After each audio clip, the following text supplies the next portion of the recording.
Just a little short video here. We've been using, after we've done our initial sanding and for in between coats of paint, we've been using these Scotch-Brite pads from 3M. And these are the ones that you use in the house for cleaning and, well, it's a concrete tools, oven racks, cookware, whatever.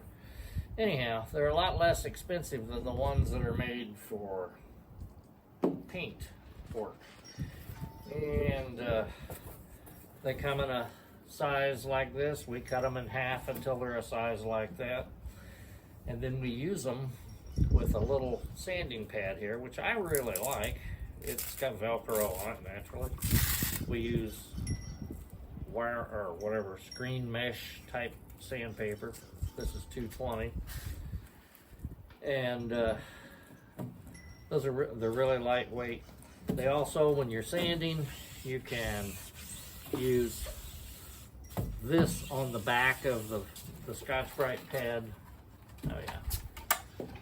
These are Diablo wire screen. We get them at Home Depot. And no, we don't get any compensation from any of these. They're just a tip on how we sand. After you get rid of the 80 grit stuff, this, like I said, I've got this set up as 220 right now in this. If there's a spot on here,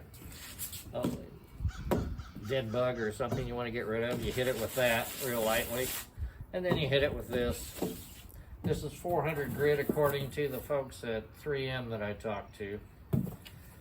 And it will not get rid of epoxy, but it does for freshly painted surfaces. It does get rid of a lot of the imperfections.